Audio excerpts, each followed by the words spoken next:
Living in India, what I am saying, it's a very difficult to get the big recognitions sometimes, but I got a big chance to produce the many works in Banaras especially.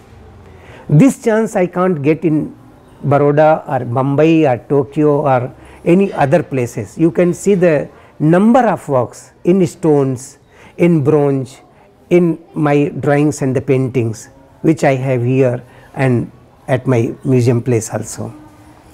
During my last year of the graduation, my teacher died, Ram Chhatpar, and his elder brother, the Krishna Chhatpar, was a teacher in the faculty of Fine Arts in Emeritus University, Baroda. He calls me, Madan, you must to come to Baroda and study further to do MA. So I had no iron there, no stones, so what to do, where to express, and I had not enough money to buy any kind of the materials. Suddenly one day I got an idea from the street. There were the many bricks lying. Oh, I can do in the bricks.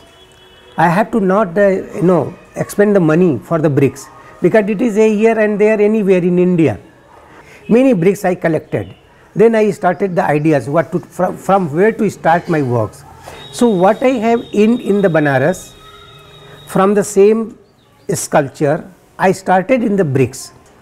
So the same the forms I try to make in the bricks in Baroda, and from there I got many kind of the abstract images in the bricks. Ordinary bricks becomes such a very extraordinary work of art.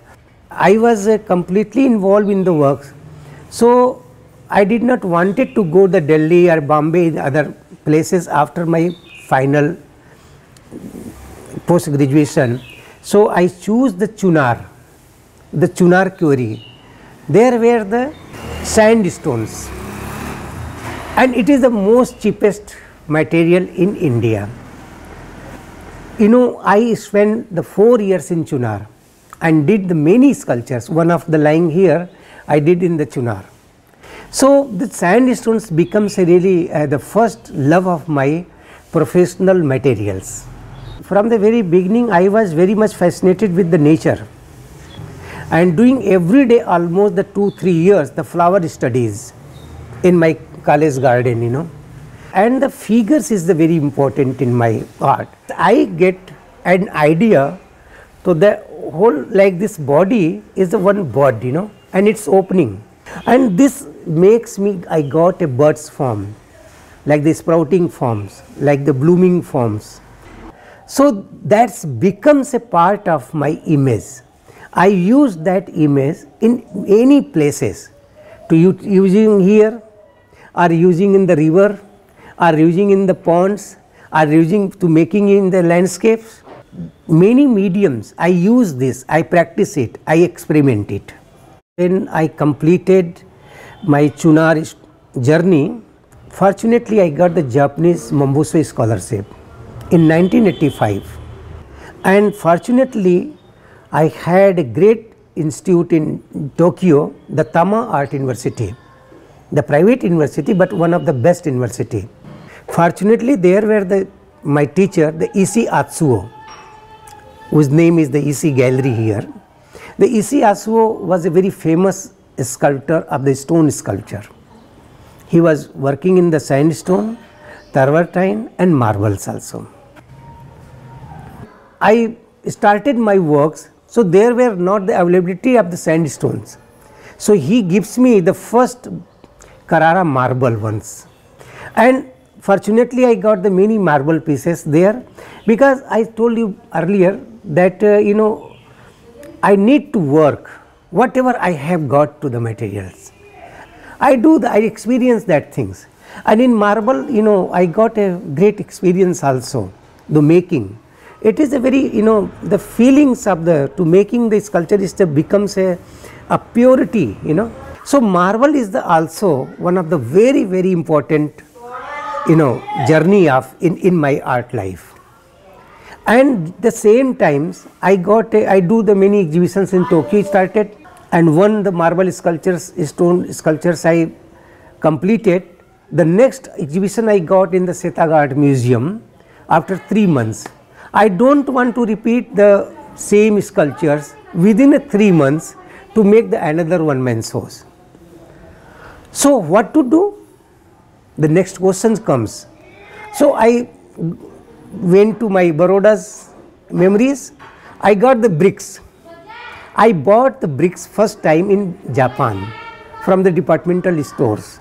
A very beautiful, the ready-made, some manufacturing bricks, such a very beautiful bricks.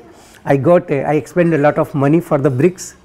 In India I got from the street. In Japan I get from the department stores.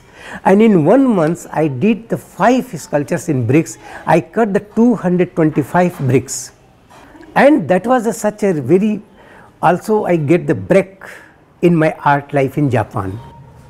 So then its journey was a 2.5 year almost in Japan, in Tokyo. I did many 6 one-man shows, marbles and the bricks and the other materials, also many commission works.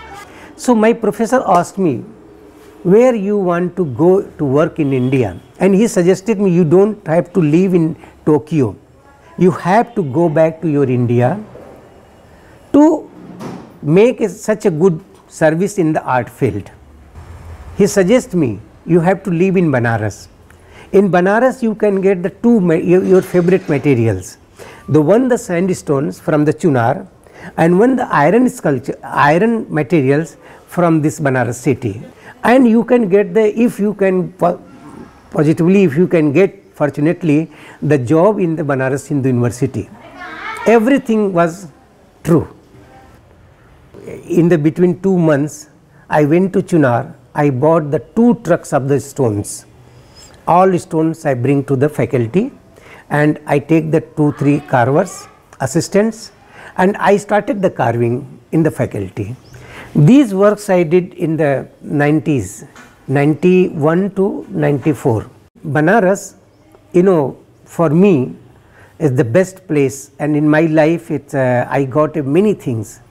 I say always, if you don't need the name, fame and money, so you have to live in Banaras. You can develop your creativity. It is in the weather, in this air, in this Banaras. My living, is very fruitful, very, healthy, and for my work especially. And successfully I make such a museum and the name of my teacher, Ram Chhatpar. I was very much fascinated with the nature, I have told you, and my childhood was spent in the countryside area. I spent many times with the ponds, with the rivers. When I went to Japan, I got an idea to use water in my sculpture in Japan. Of course, I got some influence from the Japanese teachers, the Japanese gardens, and these are the things also influenced me very much. But it is a very great co-relationship about my works which I have worked earlier before going to Japan. I have been many times to Kerala, but once in the 94 or 95 I went to the Padmanabhapuram in Kerala. There were the one ponds, So I got an idea to make the Jalnidhi series, the water series of sculptures. That pond, I have seen the very beautiful small lotus in the ponds. In the dark side area, I stepped down there and touched the water. So these are the very good inspiration for me, So I always say the Indian scenario and in the Japanese scenario is no difference. When I did my peace garden in Tokyo, and it was about the, like the 1 acre or the half acre land, I did the big 50-60 feet ponds and put my images. So it's mix everything. So in this cause, in this reason, I have fortunately got the many images, many kind of to make the sculptures, and one sculptures guide me for the next sculptures. The next sculptures guide me the several sculptures.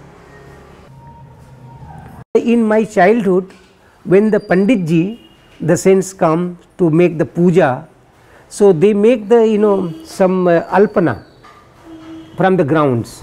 So I started from there. Some Ganesha, some images of the gods. I started from there, the first one, and second one is the earth, third one is the landscape, fourth one I got the images, the images from the Khajuraho sculptures or our Indian traditional sculptures. Here I have made the Banaras, Japan, China, the Surya, the Shiva Parvati, the Navagrah. Many images I did in this 523 sculptures, in these sandstone sculptures. I have done the two, just completed the one you have seen, the marble sculpture, that is in the 11 pieces, and I got a very beautiful place in the Bangalore. They have given me such a big pond, and I put the 11 marble this sculpture in the ponds and 11 the sculptures in the bronze. So I got these chances also many places in India as well as the other places also. I have from the very beginning I was good in mathematics, in the geometry. I like the geometry inside the squares, the circles, the triangles, and I use in my sculptures. And the Banaras is the city where I got the steps. I have used in my sculptures also, many in sculptures. I use the Ganga here now as water to be used in my sculptures. Here you can see the Banaras and the steps and the plants. And at my museum you can see my column, 9 pieces in the pond. I got the Japanese scholarship. So it helps me till today to making my art with the this is the two countries art, India and Japan. It is no difference for me. In India people says you are a Japanese, great Japanese influences. I said of course I have the influence, but this influence developed from India to Japan. I am always concerning the what I can get from the world. That is the I am lucky that I have a vision to see it.